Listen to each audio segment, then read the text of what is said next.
오늘 나눌 하나님의 말씀은 요한복음 2장 1절부터 11절까지의 말씀입니다. 사흘째 되던 날 갈릴리 가나에 혼례가 있어 예수의 어머니도 거기 계시고 예수와 그 제자들도 혼례의 청함을 받았더니 포도주가 떨어진지라. 예수의 어머니가 예수에게 이르되 저들에게 포도주가 없다. 여자여, 나와 무슨 상관이 있나이까? 내 때가 아직 이르지 아니하였나이다. 그의 어머니가 하인들에게 이르되 너희에게 무슨 말씀을 하시든지 그대로 하라. 거기에 유대인의 정결 예식을 따라 두세 통 되는 돌 항아리 6이 놓였는지라. 예수께서 그들에게 이르시되 항아리에 물을 채우라. 하신즉 아귀까지 채우니 이제는 떠서 연회장에게 갖다 주라. 하심에 갖다 주었더니 연회장은 물로 된 포도주를 맛보고도 어디서 났는지 알지 못하되 물떠온 하인들은 알더라. 연회장이 신랑을 불러 말하되 사람마다 먼저 좋은 포도주를 내고 취한 후에 낮은 것을 내거늘 그대는 지금까지 좋은 포도주를 두었도다. 예수께서 이 첫 표적을 갈릴리 가나에서 행하여 그의 영광을 나타내시며 제자들이 그를 믿으니라. 예수 그리스도의 은혜와 평강이 여러분의 삶에 함께하기를 축복하여 드립니다. 우리 인생을 살다 보면 우리 인생의 중요한 전환점들을 만나게 됩니다. 어느 순간 전환점을 만나게 되면 이전의 삶과는 다른 삶을 살게 되는 것이죠. 여러분의 인생에서 어떤 인생의 전환점들을 만나셨습니까? 생각해 보면 우리 인생에 중요한 전환점들이 있는데 그 중에 가장 대표적인 두 가지의 전환점들이 있습니다. 바로 결혼식과 장례식입니다. 언뜻 보기에 둘 다 다른 성격을 띠고 있지만 결혼식과 장례식은 우리 인생을 바뀌어주는 삶의 전환점이라 할 수 있습니다. 결혼식 이전까지의 삶은 부모 밑에서 자라난 아들과 딸의 삶이었다면 결혼식 이후의 삶은 이전과는 다른 한 가정에서 또 하나의 엄마나 아빠가 되어 또 아이들을 양육하는 그런 인생의 변환점이라 할 수 있습니다. 장례식은 인생의 마지막을 정리하는 마지막을 마치는 순간이라 할 수가 있는데 결혼식과 장례식은 우리 인생에서 가장 중요한 삶의 예식이라 할 수가 있습니다. 그런데 우리 인생을 살다 보면 이런 경우가 있습니다. 결혼식에서는 기쁨을 나누고 새로 삶을 시작하는 커플을 축복하는 순간이라면 또 장례식은 유족을 잃은 그 슬픔을 나누며 그들을 위로하는 순간이라 할 수가 있는데 근데 목회를 하다 보면 이 결혼식과 장례식을 같이 만날 때가 있습니다. 오전에는 새롭게 삶을 시작하는 이 커플들을 만나 그들을 축복하고 그들과 함께 기쁨을 나누었다가 또 저녁에는 가족을 잃은 유족들을 만나 그들과 함께 그 슬픔을 나누게 됩니다. 아침에는 기뻤다가 저녁에는 슬픔을 나누게 되는데 사실 그 감정의 기복을 조절하는 것이 쉬운 일은 아닙니다. 생각해 보면 우리 인생의 모습도 좀 비슷한 순간들을 맞이할 때가 있습니다. 우리 삶에 늘 기쁘고 좋은 일들만 있을 것 같지만 슬픔을 만날 때가 있습니다. 혹은 누군가를 원망하거나 누군가에게 분노하는 마음을 가졌다가도 또 동시에 마음에 감사한 마음으로 그 마음이 안정되기도 합니다. 누군가를 깊이 사랑하기도 하지만 또 동시에 누군가를 깊이 증오할 수도 있습니다. 그만큼 우리 인생에는 다양한 감정들이 늘 우리의 마음을 변화시키고 그 다양한 감정의 소용돌이 속에 우리의 인생을 살고 있는 것입니다. 이 코미디언 찰리 채플린은 그래서 이런 이야기를 한 적이 있습니다. 인생은 멀리서 보면 희극이지만 가까이서 보면 비극이다. 즉 겉으로 보는 것과 실제로 사는 인생이 얼마든지 다를 수 있다는 것이죠. 이렇게 다양한 감정들이 공존하는 세상 속에 그렇다면 우리 크리스찬들은 어떤 마음으로 살아가야 할까요? 사도 바울은 고린도 후서 6장 10절에 세상 속에 어려움을 겪는 크리스찬들, 절망하고 또 위협 속에 살고 있는 크리스찬들에게 그들이 이런 마음가짐을 가져야 한다라고 말했습니다. 근심하는 자 같으나 항상 기뻐하고, 가난한 자 같으나 많은 사람을 부요하게 하고, 아무것도 없는 자 같으나 모든 것을 가진 자로다. 크리스찬들이 세상 속에 절망 중에 살아가는 듯 보이지만 사실 그들의 마음 깊은 곳에는 예수 그리스도가 주는 이 깊은 기쁨이 있다는 것이죠. 그리고 겉으로는 가난해 보이고 없는 듯 해 보이지만 그들은 세상을 가진 것과 같은 사람들처럼 그 마음이 부요하게 살아갈 수 있다는 사실입니다. 사랑하는 여러분, 여러분의 삶에 지금 어떠한 순간이 찾아올지라도 이 사도 바울의 말처럼 항상 기뻐하시고 또 많은 사람들을 부요케 하실 수 있는 여러분의 삶이 되시기를 축복하여 드립니다. 오늘 본문의 말씀은 요한복음 2장에 관한 말씀입니다. 지난주에도 말씀을 드렸는데 성경에는, 특별히 신약 성경에는 공간 복음이 등장하죠. 마태, 마가, 누가입니다. 각자 자신들의 시각으로 예수님이 누구인지에 관하여 그 복음서를 작성하게 됐는데 마태, 마가, 누가와는 조금 다르게 쓰여진 복음서가 바로 요한 복음서입니다.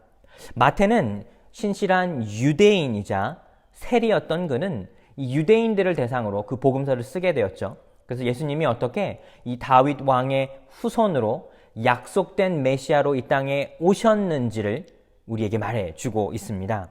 베드로의 수제자였던 마가는 예수님께서 이 땅에 오신 이유는 바로 섬김을 받으러 오신 것이 아니라 오히려 섬기려 오셨다 말씀하셨죠. 그리고 누가복음에서 의사였던 누가는 사도 바울의 선교의 동역자이자 또 자신 스스로 많은 사람들을 만나 그들의 증언들을 모아 어떻게 보면 보고서와도 같은 이 누가복음을 작성했는데 총독이었던 데아빌로에게 그 편지의 내용을 쓰게 됩니다. 그런데 요한복음은 조금 다른 색깔을 가지고 있습니다. 사도 요한은 시작부터 어떻게 예수님께서 창세기 1장 1절에 세상을 창조하신 창조주로서 이 땅에 오셨고 또 말씀이 육신을 입어 우리 가운데 계셨는지를 선포하는 책이라 말씀드렸습니다. 그렇기에 요한복음은 가장 반유대적인 그런 색깔을 지니고 있습니다. 오늘은 요한복음 2장에 관하여 같이 말씀을 나누려고 합니다. 요한은 요한복음 1장에서 예수님이 누구인지에 관하여 우리에게 선포했습니다. 예수님은 로고스로서 이 땅에 오셨고 그가 바로 하나님의 아들이라는 것이죠. 그리고 세례 요한이 등장하게 됩니다. 세례 요한은 예수님을 바라보며 세상 죄를 지고 가는 어린 양이라 말했습니다. 그리고 후반부에는 이 예수님의 12 제자들 중에서 안드레와 베드로, 빌립과 나다니엘의 그 부르심이 기록되어 있습니다. 요한복음 1장은 바로 예수님이 어떤 분이신지에 관하여 기록되어 있는 이런 챕터라면 요한복음 2장에 와서는 예수님의 본격적인 이 사역이 등장하게 됩니다. 요한은 본격적으로 예수님의 사역을 알리게 되는데 이 요한복음 안에는 예수님의 특별한 표적들이 기록되어 있습니다. 요한은 많은 표적들 중에서 7개만 유일하게 선택하였는데 그 중에 첫 번째가 바로 물이 포도주로 변한 오늘의 본문의 내용입니다. 요한은 의도적으로 하나님의 완전한 숫자 7을 빗대어 예수님의 7가지의 표적을 기록해 놓았습니다. 본문의 가나의 이 혼인잔치를 좀 이해하기 위해서는 먼저 그 배경을 잠깐 설명을 드려야 합니다. 유대 문화에는 굉장히 특별한 이 문화가 있는데 이 혼례의 문화가 있습니다. 그것은 바로 약혼을 하고 결혼 예식을 하게 될 때 그 예식을 신부의 집에서 하게 됩니다. 그리고 신부의 집에서는 이 신랑과 하객을 맞을 준비를 하게 되는데 보통 해가 지고 나서 어둑어둑해질 때쯤에 이제는 신부 집에서 사람들을 맞이할 준비를 하게 됩니다. 그래서 예수님이 이 등불에 관한 비유를 말씀하셨을 때 등장하는 것이 바로 이 등불을 준비하는 신부의 비유의 말씀에도 그런 비슷한 내용이 나오게 되는 것입니다. 이 예식이 벌어지고 난 후에는 이 혼인 잔치가 벌어지게 되는데 이 혼인 잔치는 일주일 동안 지속되게 됩니다. 오늘날 결혼을 하고 결혼 예식을 마치고 잠깐 식사를 나누고 이 예식이 모두 끝나는 것이 아니라 이 당시의 유대 문화는 일주일 동안 7일 동안 그 기쁨을 서로 나누게 되는 것이죠. 그러면 예수님의 첫 번째 표적인 이 가나의 혼인잔치에는 어떤 예수님의 가르침이 있을까요?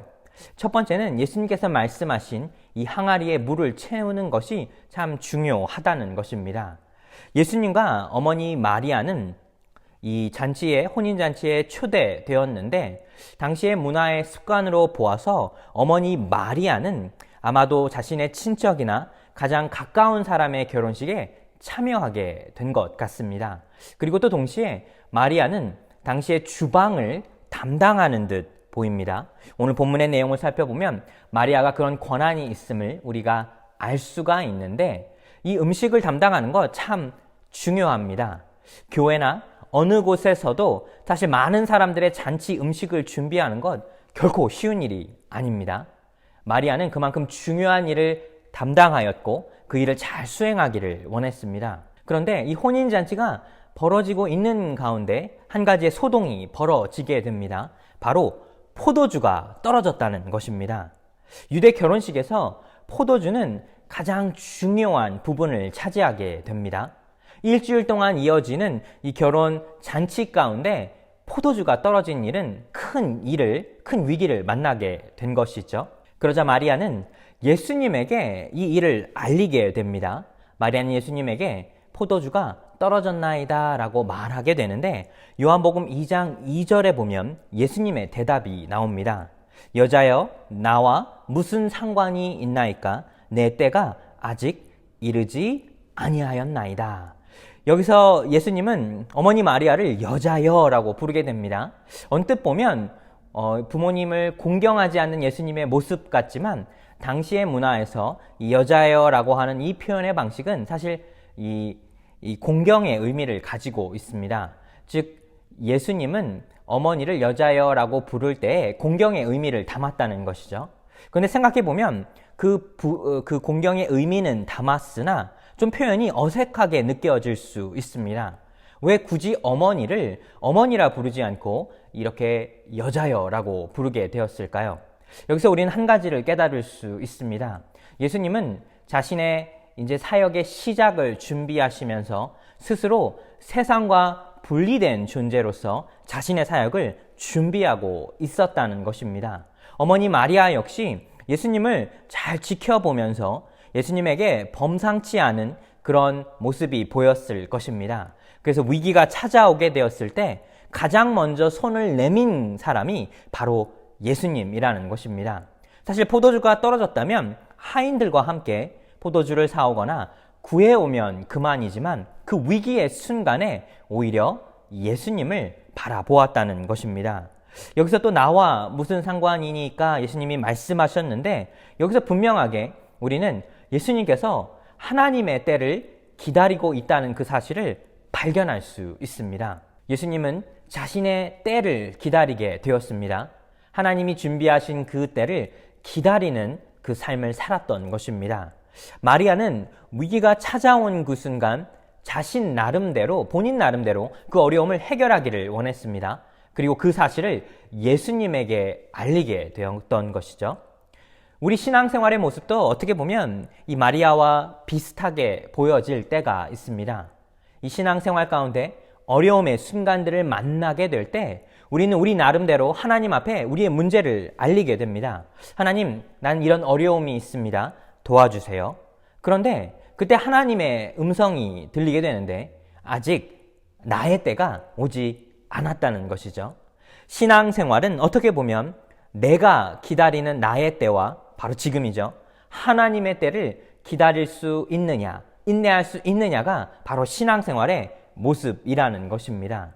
어려움에 처한 그 순간 마리아는 먼저 예수님에게 손을 내밀었지만 어떻게 보면 하나님의 때를 기다리지는 못했다는 것입니다. 예수님은 어머니 마리아의 이 이야기를 들었을 때 자신의 때가 이르지 아니하였다라고 말했는데 사실 그 다음의 행동은 예수님께서 그 어려움의 순간을, 그 위기를 해결해 주시는 모습입니다. 요한복음 2장 7절과 8절에 보시면 예수께서 그들에게 이르시되 항아리에 물을 채우라 하신즉 아귀까지 채우니 이제는 떠서 연회장에게 갖다 주라 하심에 갖다 주었더니. 마리아는 예수님에게 그 대답을 들었을 때 실망하거나 좌절하지 않고 오히려 자신의 하인들에게 예수님이 원하는 대로 그대로 행하라 라고 말했던 것이죠. 어려움의 순간에 먼저 예수님의 하나님의 때를 기다리지는 못했지만 이제는 하나님에게 모든 것을 맡기는 이 마리아의 모습이 등장하게 됩니다. 예수님은 하인들에게 이 항아리에 물을 채우라 말했습니다. 이 항아리에 물을 채우는 것, 이 물이 상징하는 것은 이 유대의 율법입니다. 유대인들의 문화 가운데 이 물은 손과 발을 정결하게 해줍니다. 그래서 누군가의 집에 초대를 받거나 예배에 참가하거나 예식에 참여할 때는 늘 언제나 우리의 더러운 손과 발을 씻겨내므로 깨끗한 모습을 갖추게 되죠. 그리고 예수님께서 이 물을 항아리에 채우라고 하는 그 모습을 통해 우리는 이 율법으로는 온전하지 않은 이 혼인잔치의 모습을 발견할 수가 있습니다. 물이 우리의 손과 발은 깨끗하게 해줄 수 있지만 물이 포도주로 변한 그 순간 혼인잔치는 예수님으로 인하여 완전해진다는 사실입니다. 여기서 한 가지 우리는 이 하인들이 참 곤란했을 것 같은 그런 생각을 한번 해봅니다. 하인들은 예수님께서 명한 대로 그대로 행하게 됩니다. 빈 항아리에 바가지를 가지고 물을 조금씩 채우게 되죠. 근데 생각해보면 이게 참 어려웠을 것입니다. 지금 밖에는 많은 사람들이 포도주를 기다리고 있습니다. 그런데 물을 채워 맹물을 갖다 주게 되었을 때 그 책임을 하인들이 질 수도 있고 어떻게 보면 큰 낭패를 볼 수도 있습니다. 하지만 하인들은 예수님의 명을 따라 그대로 물을 부어 항아리에 물을 채우게 되었고 그것을 사람들에게 대접하게 되었습니다. 사랑하는 여러분, 우리 신앙의 모습도 마찬가지입니다. 결국 물을 포도주로 바꾸시는 분은 예수님입니다. 예수님이 그 일을 행하시고 이룬다는 것이죠. 그렇다면 우리가 해야 할 모습은 바로 하나님의 때를 기다릴 수 있어야 하며 또 동시에 우리의 상식과 지혜로는 이해할 수 없지만 하나님께서 원하시는 대로 그 때를 인내하며 참듣고 기다려야 한다는 사실입니다.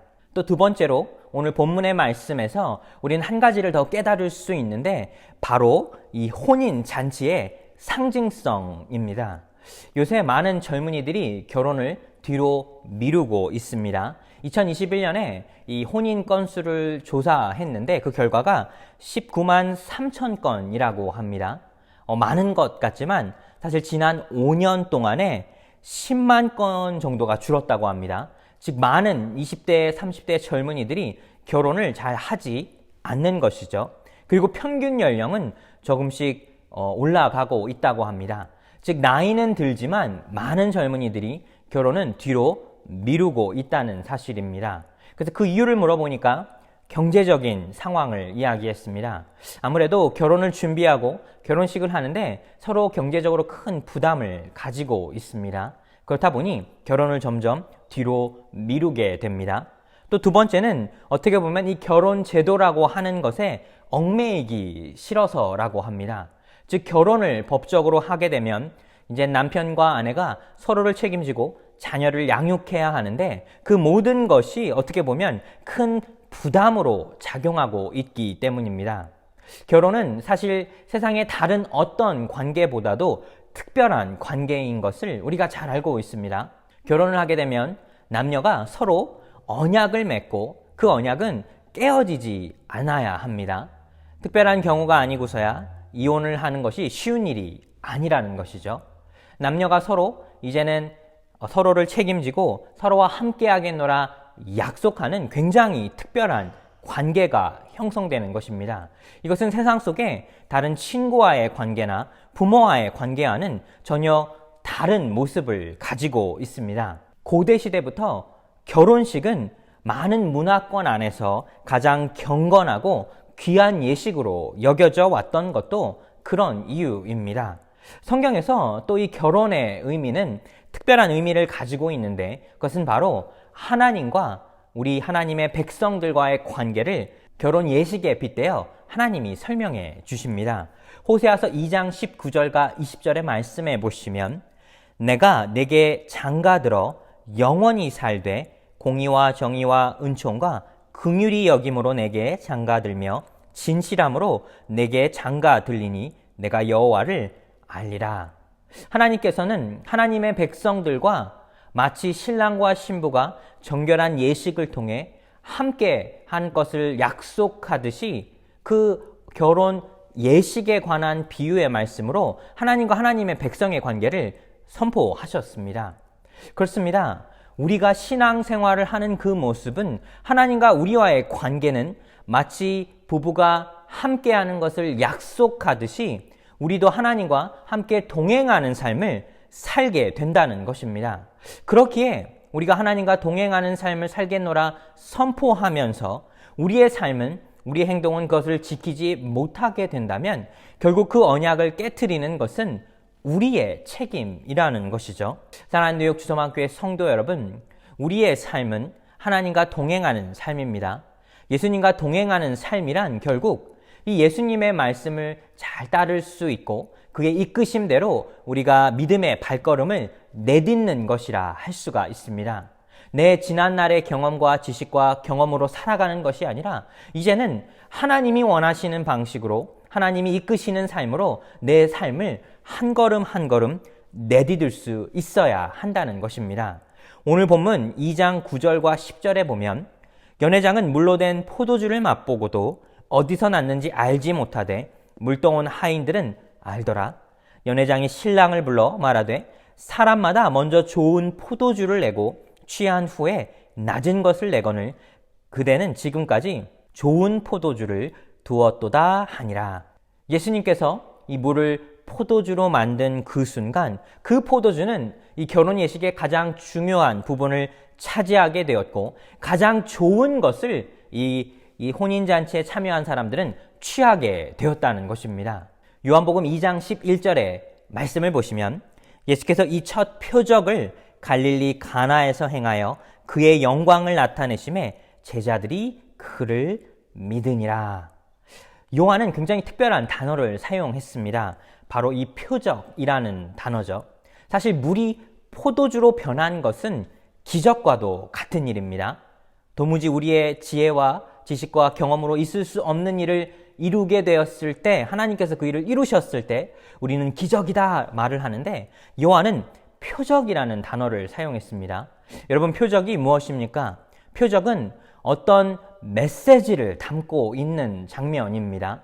하나님께서 그 일을 이루셨을 때 그 안에 메시지를 캐치하게 된다면 그때 우리의 신앙의 깊이는 깊어지게 된다는 것이죠.